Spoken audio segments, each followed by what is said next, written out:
A gente está conversando esse mês sobre tempo de celebração, tá bom? Tempo de celebração. E eu quero convidar vocês a estudar esse texto de Filipenses no capítulo 3.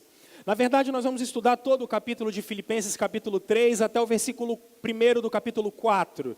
Eu vou trabalhar com vocês toda essa perícope e uma coisa me chama a atenção, antes de eu fazer uma leitura corrida, olhem comigo o capítulo 3, verso 1. Fechei aqui. Capítulo 3, verso 1. Quanto ao mais, meus irmãos, alegrai-vos no Senhor, o Paulo diz. A mim não me desgosta e é segurança para vós outros que eu escreva as mesmas coisas. Agora vai comigo até o capítulo 4, verso 1. Viraram aí? Que alguns têm que virar a página. Portanto, meus irmãos amados e muito saudosos, minha alegria e coroa, sim, amados, permanecei deste modo firmes no Senhor. Dá só uma corrida de olho no verso 4 do capítulo 4 aí. Alegrai-vos sempre, porque Filipenses é conhecida como a carta da alegria. E é exatamente isso que eu queria conversar com vocês num tempo de celebração sobre os ladrões da nossa alegria, sobre aquilo que realmente rouba a nossa alegria. Talvez se eu pudesse falar assim, sobre o que você vai expor hoje, pastor? Exatamente sobre os ladrões dessa alegria. O que eu quero te mostrar? Eu quero te mostrar que o texto, ele é como uma moldura. Na verdade, o versículo 1 do capítulo 3 e o versículo 1 do capítulo 4 funcionam como uma moldura. Ele começa dizendo alegria e ele termina dizendo alegria, porque exatamente a carta aos Filipenses é a carta da alegria. Mas por que isso, pastor? Primeiro é importante a gente talvez pensar na cidade de Filipos como sendo uma cidade muito antiga e muito longe do apóstolo Paulo. Ele está escrevendo essa carta quando ele está preso em Roma, possivelmente na prisão do ano 64 depois de Cristo por causa de Nero. Você vai se lembrar que Nero botou fogo em Roma, e aí a culpa do incêndio em Roma foi dos cristãos, e nessa prisão exatamente Pedro e Paulo vão ser martirizados. Agora, por que essa cidade é uma cidade tão importante? Ao oriente dessa cidade fica uma cadeia de montanhas, e ela fica exatamente ao pé dessa cadeia. Nessas montanhas havia muito ouro. Então Filipos era uma cidade extremamente rica. Por isso, Filipe da Macedônia, o pai de Alexandre o Grande, conquista essa cidade e passa a atribuir ela um valor enorme, porque ela é estratégica, ou seja, para você entrar na porta do império, você tem que atravessar uma montanha. E quando você desce, nós já estamos esperando vocês, então vocês não vão passar por aqui. Mas não é só isso, tem grana no meio do negócio. Então é uma cidade extremamente estratégica e importante. E os romanos, 48 anos antes de Cristo, vão tomar essa cidade e ela vai ser mega importante para os romanos. Porque o que eles vão fazer? Por causa da riqueza e por causa da estratégia, eles vão abrir estradas. Então o exército romano vai ficar ali naquele lugar, mas não só isso. O exército romano vai ficar ali e vários soldados vão morar naquela cidade. O que significa isso? É uma cidade de cidadãos romanos e aristocráticos. Diferente de qualquer cidade longe da Itália, eles falavam a língua dos romanos, eles tinham a moeda dos romanos, a moral dele era a moral dos romanos e nenhum juiz da cidade poderia julgá-los. Todos eles deveriam ir sempre para Roma para ser julgados em Roma. Porque todos naquela cidade eram cidadãos aristocráticos e com direitos romanos. O que fazia ser uma cidade extremamente interessante. Você vai se lembrar que quando o evangelho chegou ali, em Atos capítulo 16, nós vemos 3 conversões. A primeira conversão é exatamente de Lídia. Em Atos capítulo 16, verso 14, quando Paulo está parando para orar porque não tem sinagoga na cidade. O que significa não ter sinagoga? Não é uma cidade com muitos judeus, é uma cidade de gentios. Como não tem sinagoga, onde Paulo vai pregar? Ele vai pregar numa espécie de feira que fica nas margens do rio. Então Paulo encontra Lídia, uma vendedora de púrpura, ou seja, Lídia não era de Filipos.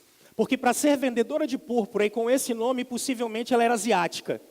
Ou seja, Filipos é uma cidade cosmopolita, porque você vai pensar que também Paulo, quando está no meio da cidade, tem uma moça que ela é adivinhadora. Ela está possessa de um espírito imundo. E aí ela tem esse espírito adivinhador e o que, que ela faz? Ela começa a falar, olha, esses são servos do Deus Altíssimo. Qual era o problema? Adorar a um Deus que não fosse César, ou um Deus acima de César, poderia fazer com que Paulo e Silas fossem mortos. Só que quem é essa moça? Ela é uma grega. Ou seja, Filipos é composto de asiáticos e gregos. Mas você vai se lembrar que quando Paulo e Silas estão presos e eles começam a orar, as cadeias caem e um carcereiro vai se matar. Lembra dessa história? Pois é, esse carcereiro é romano. O que eu quero mostrar para vocês? Quando o evangelho chega a Filipos, ele chega exatamente numa cidade com pessoas de vários lugares, com várias crenças diferentes, de diversas maneiras. Agora, Paulo, me parece, quando escreve essa carta para essa cidade tão importante, com pessoas muito distintas, quando você analisa o Novo Testamento, me parece que ele tem uma relação muito especial com essa cidade. Porque quando você olhar 2 Coríntios, capítulo 8 e 9, Paulo está falando de uma oferta. E quando você observar 1 Coríntios 16, 2 Coríntios 8, 2 Coríntios 9, e você observa Filipenses capítulo 4, você observa que a única igreja que ajudou Paulo em todo o tempo do seu ministério foi a igreja de Filipos. É por isso que quando você lê a carta aos Filipenses, você percebe uma carta afetiva, é uma carta amorosa, é uma carta mais ou menos assim, eu estou escrevendo para o meu amigo, eu estou escrevendo para uma igreja que está comigo o tempo todo. E aí, qual é a grande temática que Paulo está tratando? 3, basicamente, nesse texto. A primeira, você vai observar nos versos 7, 17, 18 do capítulo 1, que são as tribulações. Paulo está dizendo assim, eu estou preso, eu estou em cadeias. Paulo está preso em Roma. Como é que Paulo imaginava chegar em Roma quando um anjo apareceu para ele dizendo, importa que você vai pregar para César? Paulo imaginava que possivelmente ele chegaria de Titanic e seria recebido por César com pompa e circunstância. Mas como é que ele é recebido em Filipos, em Roma? Preso, algemado e fica num calabouço até a sua morte. Mas Paulo está dizendo, eu estou preso, mas se alegrem. O fato de eu estar preso não significa que vocês devem ficar tristes. Porque Filipos está querendo mostrar, Paulo está querendo mostrar aos filipenses que independente daquilo que você vive, independente das circunstâncias que você vive, a alegria do Senhor deve estar em nós. Essa é a questão. E talvez eu prego para pessoas hoje que vivem circunstâncias um pouco complicadas e vivem circunstâncias em que a alegria já foi furtada. A carta aos Filipenses vem exatamente para trabalhar no seu coração e demonstrar para você, independente das circunstâncias, há uma alegria para a gente viver. Mas há uma segunda coisa que a carta aos Filipenses também trata, que é um outro problema. E Paulo vai trabalhar isso especificamente no capítulo 2 e no capítulo 4, verso 2. Quando ele diz, rogo a Sintique e Evódia que pensem concordemente no Senhor. E no capítulo 2 ele trabalha e faz um arrazoado enorme, mostrando como é que os relacionamentos podem atrapalhar a nossa alegria, a nossa felicidade, o bem-estar. O que significa isso? Às vezes isso é muito normal, vivemos com pessoas e somos alvo do pecado dela, somos alvo da influência dela, ou nós somos alvo da influência das pessoas, ou influenciamos as pessoas. O que significa isso, minha gente?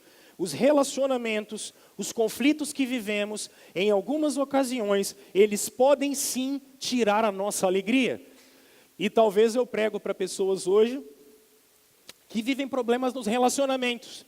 Você vive problema com amigos, com colegas, amigos de trabalho, pessoas da sua casa, filhos, maridos. E essa falta de paz tira a sua alegria. Mas o contexto qual nós vamos estudar hoje não trabalha isso. O contexto qual nós vamos estudar hoje, olha o verso 2 do capítulo 3. Paulo diz, acautelai-vos dos cães, acautelai-vos dos maus obreiros, acautelai-vos da falsa circuncisão. Olha para cá. Eu vou explicando o texto para você. Porque se uma coisa que arranca a nossa alegria são as aflições, as circunstâncias, se outra coisa são os relacionamentos, em terceiro lugar, a influência do que nos é ensinado, a influência daquilo que a gente aprende. Eu tenho usado sempre essa palavra com vocês. A nossa cosmovisão, a maneira com a qual você enxerga o mundo, as informações que você recebe, a maneira com a qual você enxerga Deus, enxerga o outro, enxerga o mundo, enxerga a igreja, enxerga o pecado, a maneira com a qual você enxerga a vida, a maneira com a qual você vê isso, pode ou trazer alegria ou roubar a alegria. É isso que ele está trabalhando. Agora percebe que Paulo faz um jogo de palavras fantástico na língua grega aqui. Porque ele diz duas palavras na mesma. Ele está usando no verso 2, circuncisão. Essa circuncisão aí é a mesma circuncisão de Gênesis 17. Aquela cirurgia que era feita no órgão masculino de um menino ao 8º dia de nascimento.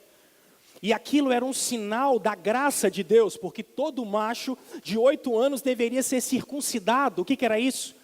A ideia é que a promessa de Deus não era só para Abraão, mas para ele e para os seus filhos, para a sua descendência. Então ele fazia exatamente um corte no órgão sexual masculino, e o sangue deveria jorrar e pingar na terra, porque a aliança era feita com sangue. Aí Paulo diz, guardai-vos da falsa circuncisão. E então ele está usando essa palavra, circuncisão. Mas no final do verso 2 ele diz, olha a expressão que ele usa, acautelai-vos falsa circuncisão. Essa expressão aqui é a mesma de Levítico 21, verso 5, quando o texto bíblico diz que não era para que as pessoas mais se mutilassem, se cortassem.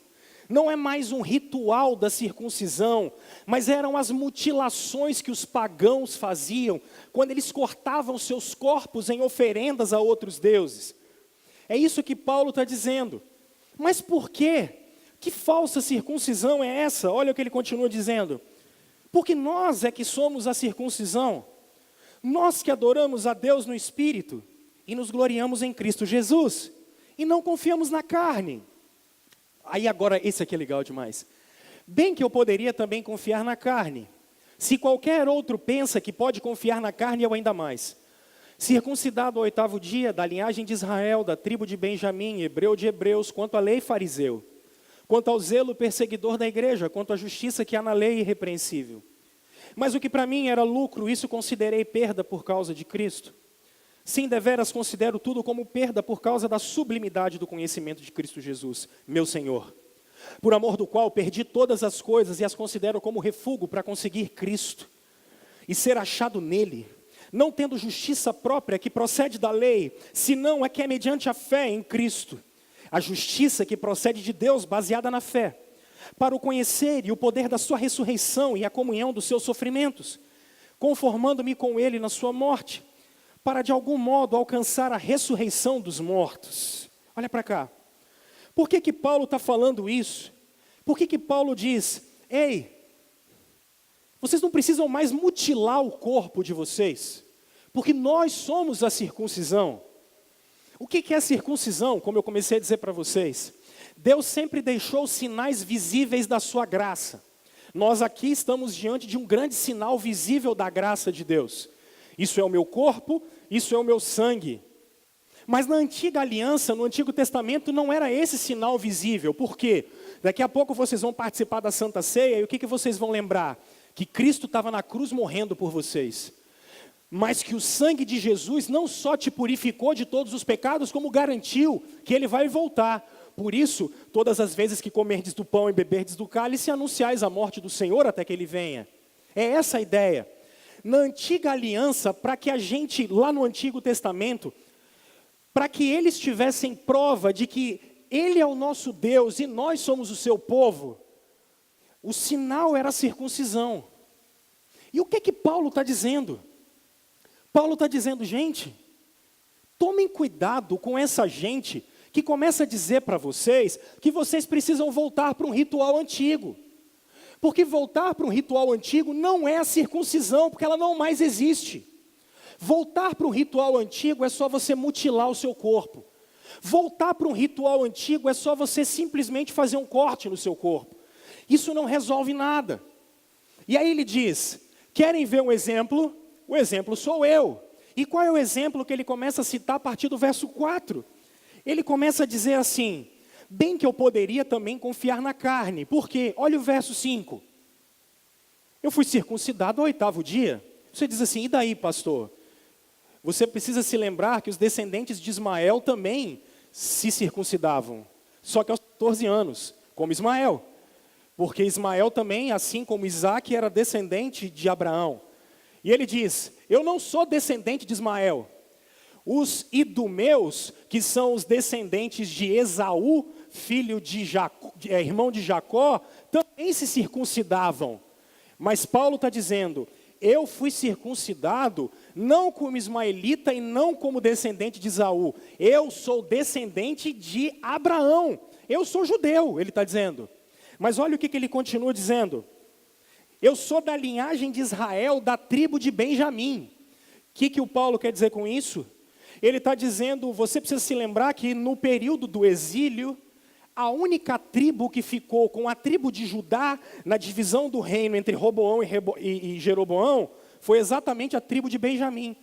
Ela foi a única tribo fiel. Você precisa se lembrar que o primeiro rei de Israel também é da tribo de Benjamim, e o nome dele é Saul. E não ache estranho que o nome de Saulo seja em homenagem a Saul, o primeiro rei de Israel. Ele está dizendo, olha, eu observei a lei, mas não só isso. Eu sou de linhagem aristocrática. Você está falando com um cara que é de estirpe aqui. E ele continua, olha comigo. Ele diz, eu sou hebreu de hebreus. O que isso significa, pastor? Quando um hebreu mudava de Israel, em algumas ocasiões, o que ele fazia? Em algumas ocasiões, ele talvez mantivesse os rituais, talvez mantivesse todas as coisas, mas eles sempre se esqueciam da sua língua. E a língua para eles era muito importante, porque a lei de Deus era na língua original deles. Quando Paulo diz, eu sou hebreu de hebreus, ele está dizendo, eu falo a língua de nossos pais. Eu moro em Filipos, mas falo a língua de nossos pais. Eu não abandonei as nossas tradições. Agora olha que legal, quando ele diz assim, quanto à lei eu sou fariseu. Só que você precisa se lembrar que só haviam 600 fariseus no tempo de Jesus. Paulo está dizendo, eu pertenço a uma casta que vocês não têm a menor ideia. Falo a nossa língua, sou fariseu, sou descendente de Abraão, e eu sou de uma tribo extremamente especial. E aí ele vai dizer assim, quanto ao zelo, eu sou perseguidor da igreja. Paulo está dizendo, antes de conhecer a Cristo, eu era tão fiel às nossas leis e às nossas tradições, que eu perseguia a igreja. Agora ele vai terminar de uma maneira fantástica, o vocábulo aqui é maravilhoso, quando ele diz assim, quanto à justiça que há na lei, irrepreensível, e a palavra irrepreensível aqui quer dizer assim, eu nunca fui omisso. Olha quem ele está falando. A gente está falando com um cara que cumpriu todos os rituais, cumpriu toda a lei, extremamente metódico em todas as coisas que fazia, de uma boa linhagem, com um bom nome. Quando você olhar Atos capítulo 21, você vai ver que ele foi educado aos pés de Gamaliel, o principal mestre da época. Então a gente poderia dizer assim, cara, esse cara é um cara especial. Mas olha o que ele mesmo diz dele. Mas o que para mim era lucro, isso considerei perda por causa de Cristo.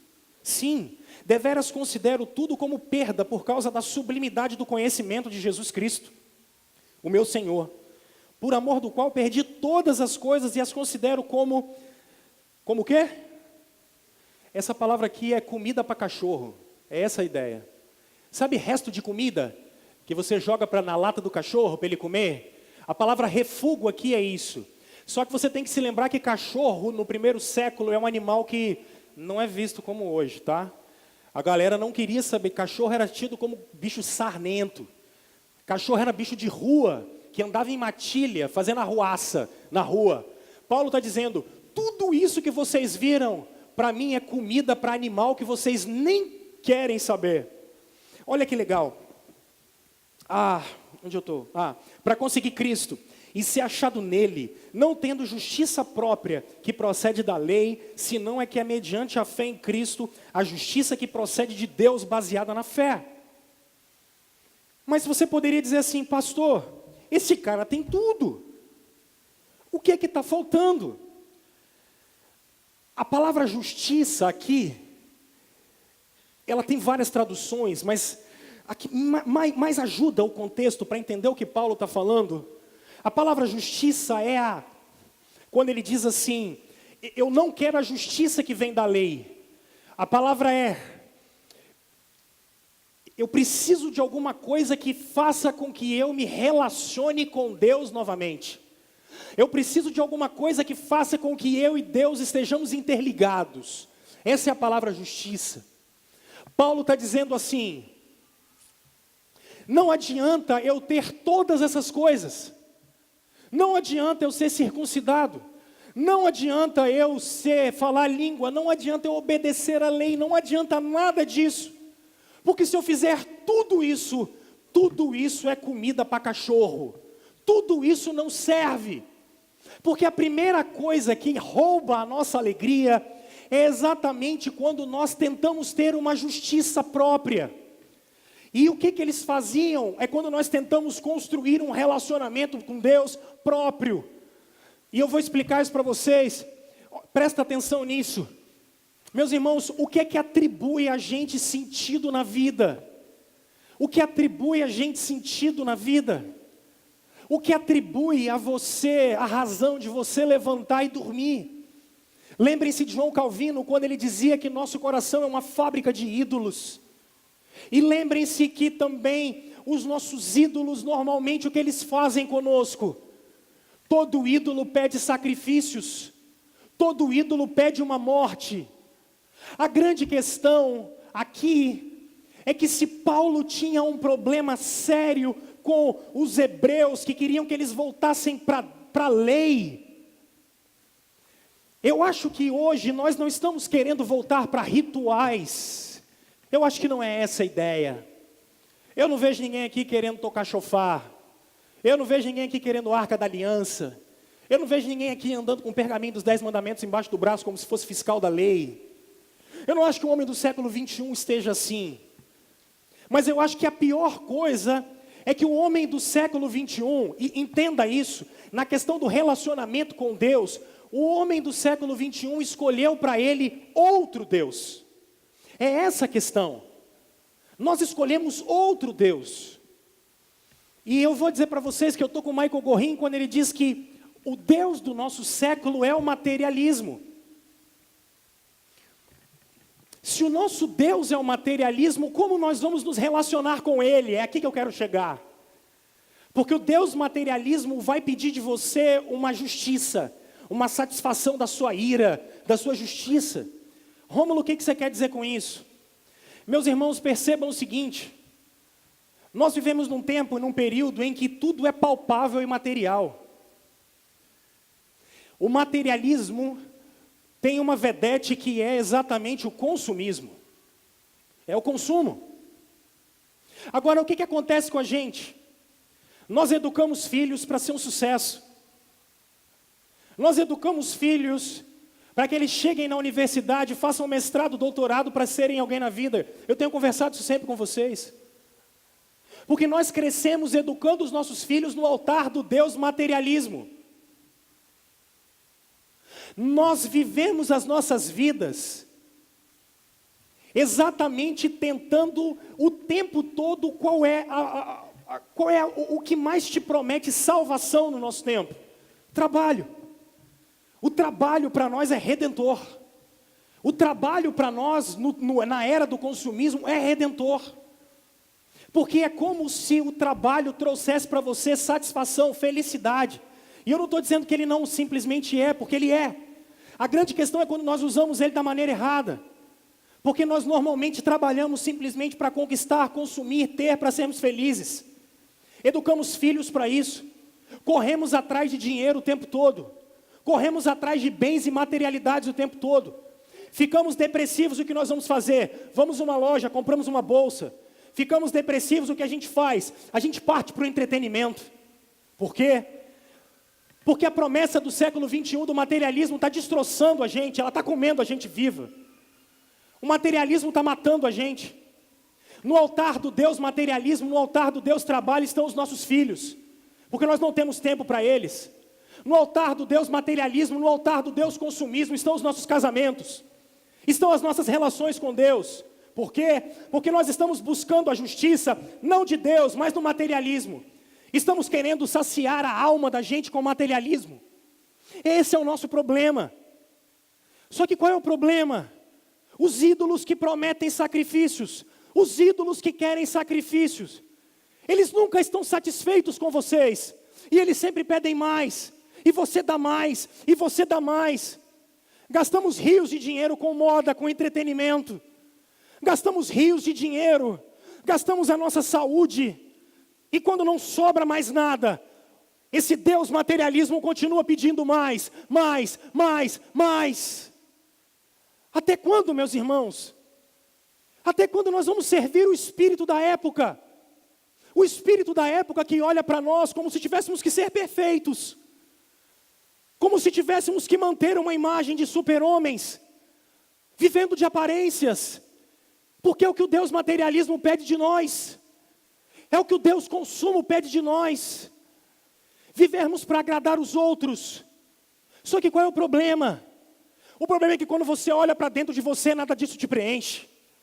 O problema é que você sempre quer mais, e mais, e mais, e mais. O que eu quero mostrar para vocês hoje, é que tudo isso que a nossa época, é que tudo isso que a nossa geração está vivendo, o convite que o Evangelho faz para você hoje, é para você jogar isso tudo na lata de lixo.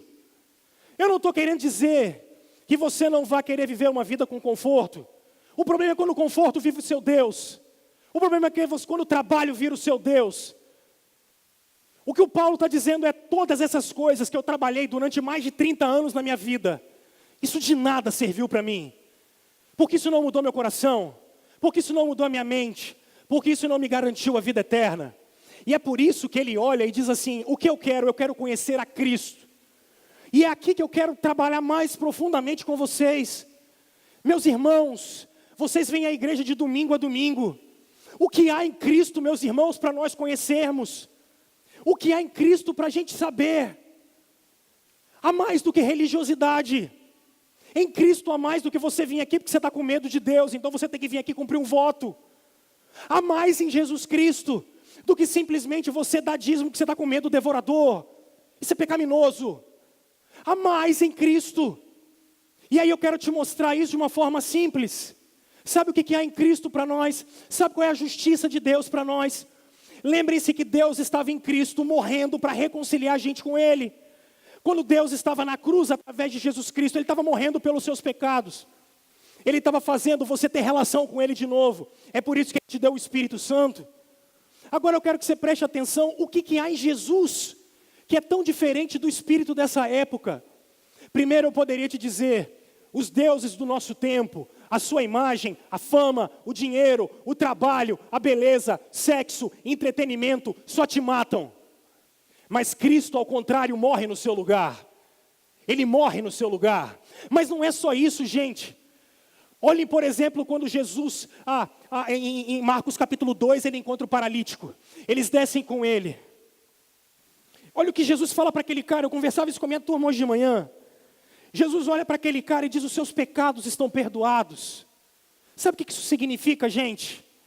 Significa que os fariseus falaram bem assim, mas você não pode perdoar pecado, porque só Deus pode perdoar pecado. Jesus olha para eles e diz, para que vocês saibam que eu sou Deus, levanta e anda agora, pega o seu leito e vai embora. Sabe por quê? Jesus tem para dar para a gente, além de perdão de pecado, Ele tem cura física para dar para a gente. Olha João capítulo 11, quando Jesus se encontra com Lázaro. Mas pastor, em João capítulo 11, Lázaro está morto. Eu acho esse o texto mais maravilhoso de Jesus. Por quê? Porque Jesus olha para ele e ele está lá dentro morto. E Jesus consegue falar com o mundo dos mortos. Ele diz, Lázaro, vem para fora. E quando Lázaro vem para fora, a ideia é mais ou menos assim, Lázaro sai porque eu tenho que entrar. Lázaro, sai daí de dentro, porque eu tenho que morrer por você. Porque a justiça que vem de Deus é para nos dar cura. A justiça que vem de Deus é para nos dar vida e vida eterna. Mas não é só isso. Lembrem-se em Marcos capítulo 5, quando ele está andando e vem uma mulher do fluxo de sangue e encosta nele. Sabe o que isso significa? Porque ele olha e fala, peraí, de mim saiu virtude, de mim saiu poder. Mais de 10 anos aquela mulher não podia encostar em ninguém. Mais de 10 anos aquela mulher não podia fazer nada. Aquela mulher não podia chegar ao templo, ela não podia adorar a Deus. Sabe por quê? Porque quando a gente encosta em Jesus, a nossa miséria passa para Ele, mas a virtude dele passa para nós. Se o consumismo vai te matar, Jesus veio para te dar vida.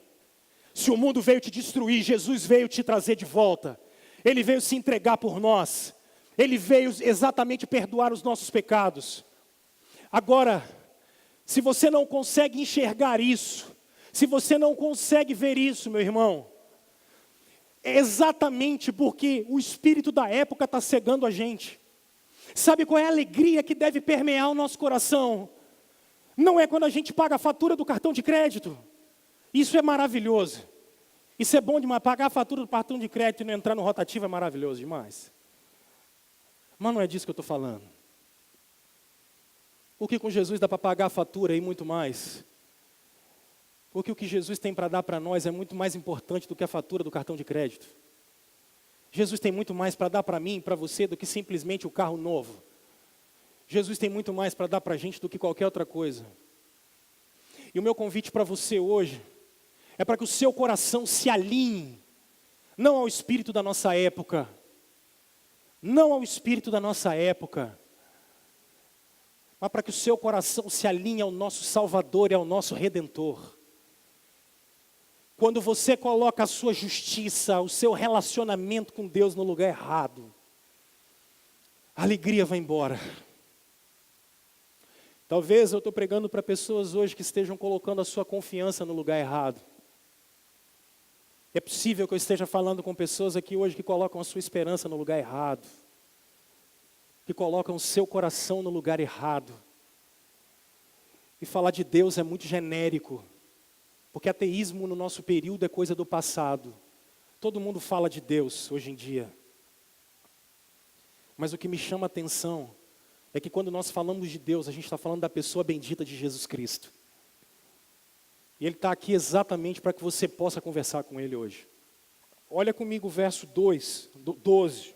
Não que eu já o tenha recebido ou tenha já obtido a perfeição, mas prossigo para conquistar aquilo por que também fui conquistado por Cristo Jesus.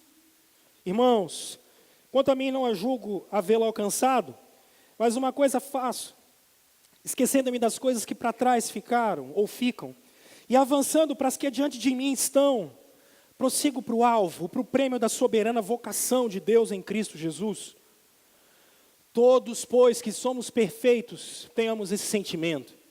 E se porventura pensais de outro modo, também isso Deus vos esclarecerá. Todavia, andemos de acordo com o que já alcançamos. Se o primeiro ladrão é a nossa justiça própria, é colocar a justiça no lugar errado, ou seja, descansar no relacionamento com Deus da maneira errada, a segunda coisa é a nossa falta de santidade. Deixa eu te explicar, porque aqui esses versos parecem ser controversos, porque quando você olha o verso 12 e o verso 15, você fala assim, mas primeiro Paulo falou que ele não é perfeito, mas agora ele falou que ele é perfeito. Isso é legal. O que Paulo está querendo dizer no verso 12 e verso 15? Ele diz, eu fui conquistado. Isso me tornou perfeito, porque Cristo me fez perfeito. Mas não quer dizer que porque Cristo me fez perfeito, por quê? Porque vocês precisam se lembrar que a santidade é de duas maneiras. Santidade é só separado, essa é a palavra, né? A palavra santidade é a palavra separado. A teologia reformada trabalha de uma maneira muito bonita e eu acho que fica legal explicar isso para vocês assim. A santidade é algo que a gente conquistou na cruz. Ela é pontual. Ela é, de uma maneira fantástica, o que Jesus Cristo fez na cruz. Ele atribuiu a santidade dele a gente. Deixa eu tentar te explicar isso. Eu tenho ensinado para vocês que perdão e justificação são duas coisas importantes. Por quê? Perdão tira de mim, ou melhor, perdão tira a minha dívida. Perdão tirou a minha dívida, ok? Eu fui perdoado por Deus. Agora, quando a Escritura diz que eu fui justificado, eu não perdi nada, eu ganhei. Porque quando eu fui justificado, eu recebi. Quando eu recebi a justificação pela fé, o que isso significa? Cristo é filho de Deus, eu sou filho de Deus. Cristo é herdeiro das coisas de Deus, eu sou herdeiro das coisas de Deus. Cristo é santo? Cristo é santo? Eu sou santo em Cristo Jesus. É isso, eu sou santo em Cristo Jesus. Por isso, quando você diz assim, mas eu não sou santo. Bem, se você não é crente, você não é mesmo não. Mas se você fosse crente, você era. Somos santos em Cristo. Mas também a Escritura trabalha a santidade como algo progressivo. E aqui eu trabalho duas coisas com vocês. A primeira pode ser bem ilustrada em Colossenses capítulo 3, verso 5, quando o próprio Paulo diz, fazei morrer. Necros. Faz morrer. Enterra a vossa natureza. Enterre a sua natureza. Eu acho isso bonito. E aí ele começa a dizer assim, faz morrer esse monte de coisa que está dentro de você. E o que tira a nossa alegria é exatamente a presença do pecado. Paulo está dizendo, eu sigo para a perfeição. Eu sigo para tentar ser o mais parecido com Cristo possível. A minha soberana vocação é exatamente eu vou para a glória, e quando eu for para a glória eu vou ser como Ele é. Mas enquanto isso eu trabalho a mortificação do meu eu. Aí eu vou para o Salmo 51, com Davi no verso 10, eu acho fantástico. Porque o Davi diz assim, depois que ele pecou com Batseba, ele diz, torna, dá-me alegria da tua salvação. Irmãos, é impressionante como o pecado rouba a alegria da gente. É impressionante. Porque estar afastado de Deus rouba a alegria da gente. E é aqui que eu quero trazer esse alerta para você. Porque em muitas coisas que você tem vivido é exatamente fruto de pecado. Fruto de pecado. E aí, eu queria convidar você a ir lá dentro do seu coração, lá dentro da sua consciência, olhar tudo que está lá e ser bem honesto com você e com Deus, cara. Ser bem honesto com as suas atitudes. Ser bem honesto com as suas atividades. Ser honesto quanto a alguns sentimentos que você tem em relação a outro, em relação a você, em relação às circunstâncias. Ser honesto com alguns desejos que você tem dentro do seu coração. Ser honesto com Deus. E começar a botar esse negócio para fora. E começar a tratar esse troço. Gente que tem pecado de estimação. Gente que tem pecado e traz pecado no bolso. Gente que vive com pecado.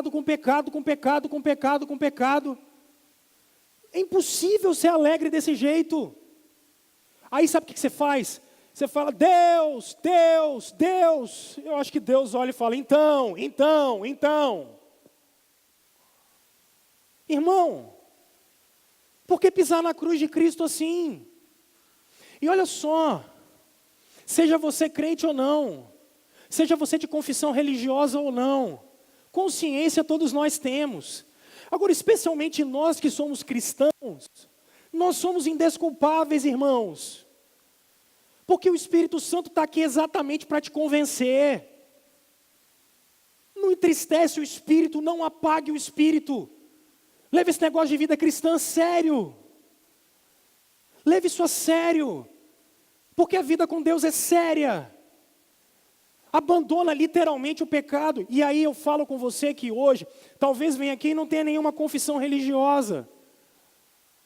Meu irmão, meu amigo, há um dia em que todos nós encontraremos com Deus.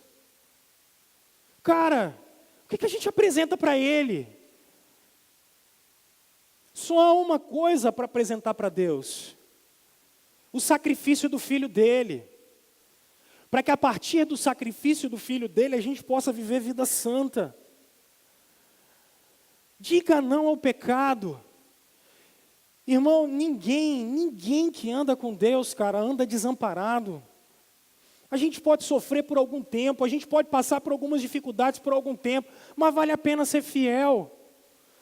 E aí eu trabalho uma segunda coisa aqui que eu acho que incomoda um pouco a gente. Porque quando a gente pensa que é pecado, a gente pensa só em atitudes e tal. E eu concordo.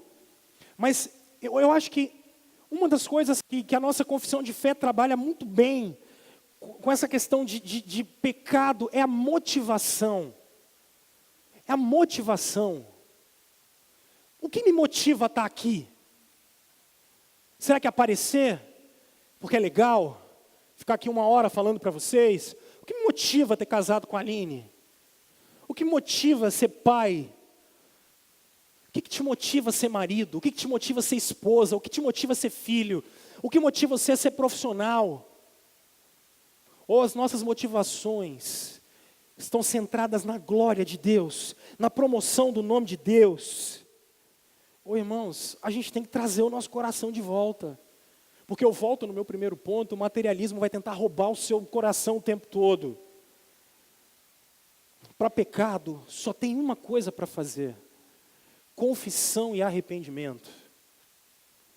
Então, se você hoje chegou aqui, e tem algumas coisas que você tem que acertar, faz você e Deus. Daqui a pouco os meninos vão cantar uma canção, a gente vai para o momento da ceia. Eu quero pedir a você em nome de Jesus, acerta a sua vida. Acerta a sua vida com Deus. Para de fazer curso para suicídio. Para de fazer curso para se matar. Pecado só te mata. Para. Se você tem que rever relações, se você tem que rever sentimentos, se você tem que rever circunstâncias, para hoje. Cristo morreu na cruz para nos dar a vida e não para a gente ficar em comunhão com o pecado. Irmãos, sede imitadores meus e observai os que andam segundo o modelo que tendes em nós. Pois muitos andam entre nós, dos quais repetidas vezes eu vos dizia, e agora vos digo, até chorando, que são inimigos da cruz de Cristo. O destino deles é a perdição, o Deus deles é o ventre, a glória deles está na sua infâmia, visto que só se preocupam com as coisas terrenas. Leiam comigo o verso 20.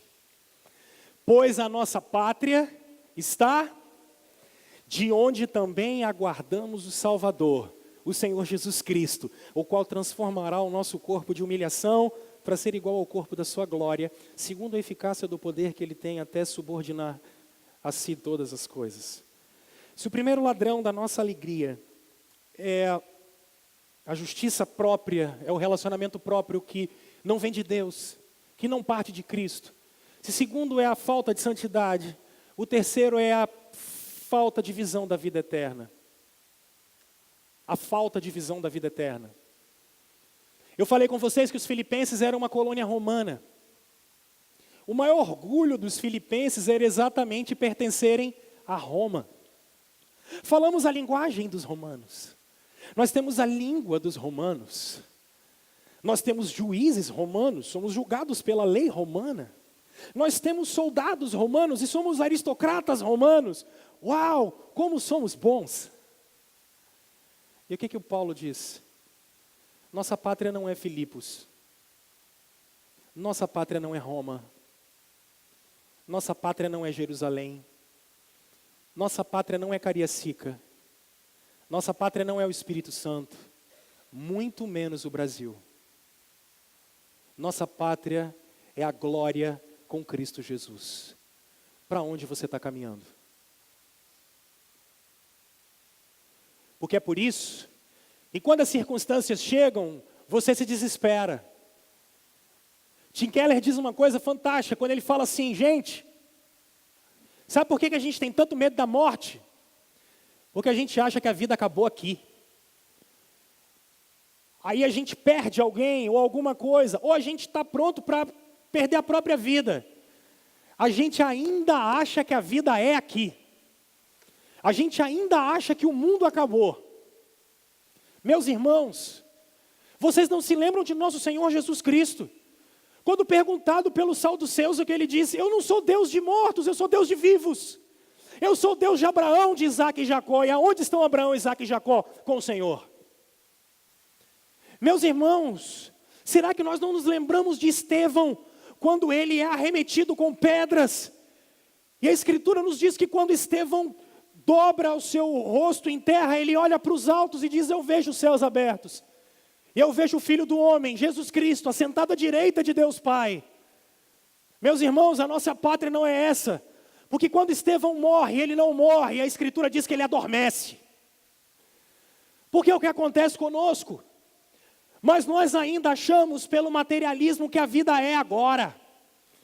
A gente acha que a vida termina aqui. A gente acha que tudo que a gente tem que viver é aqui. Eu conversava com a Aline essa semana, porque às vezes a gente tem uma dificuldade que a gente não se sente saciado. Eu dizia para ela, sabe por que a gente não se sente saciado? Porque você só vai ser saciado 100%. O dia que você adentrar os portões celestiais, e lá você ouvir a voz de nosso Redentor dizendo: vinde, benditos de meu Pai. A nossa pátria não é agora. Irmãos, eu vou juntar o último ponto nesse, porque a gente tem Santa Ceia ainda. Olha o capítulo 4, verso 1, Paulo está dizendo: suportem as aflições. Irmãos, suportem as aflições, porque a nossa pátria não é aqui. Irmãos, o nosso presidente não é o presidente do Brasil, mas nós temos um rei. Irmãos, o nosso reinado é justo, porque o reino de Deus já está instalado. De qualquer maneira, o que eu quero dizer para vocês: suportem as aflições, permaneçam firmes, sejam fiéis a nosso Senhor, tenham Jesus Cristo como foco, levem a vida a sério, levem a vida com Deus a sério, busquem o Senhor, procurem o Senhor, procurem o nosso Deus, deixe Ele entrar na sua vida. E aí eu termino e concluo aqui, porque, irmãos, é difícil a gente entrar numa festa e não estar alegre. É difícil, irmãos, a gente entrar numa festa e não estar alegre. Coisa horrorosa é ter comida, bebida, gente bonita e arrumada, e você está triste. Isso é péssimo. Você fala: eu queria estar em qualquer lugar do mundo, mas eu não queria estar aqui. Eu queria que a gente entrasse num tempo de celebração. É tempo da gente se alegrar em Deus, gente. É tempo da gente se alegrar em Jesus Cristo.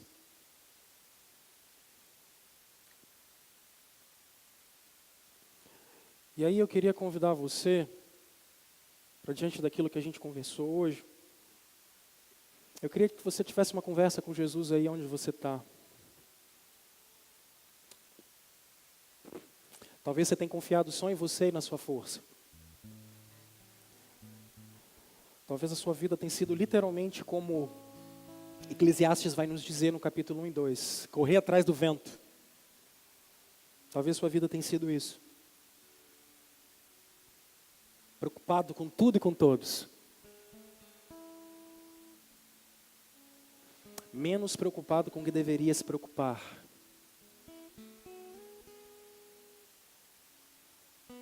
Eu queria que você conversasse com Jesus e pedisse a Ele para te mostrar cada dia mais o significado da cruz dele. Porque quando Ele estava morrendo a gente por nós, para a gente poder estar com Deus.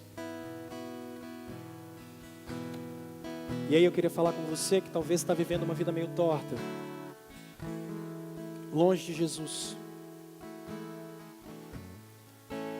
Se arrepende dos seus pecados hoje, cara. Tem graça.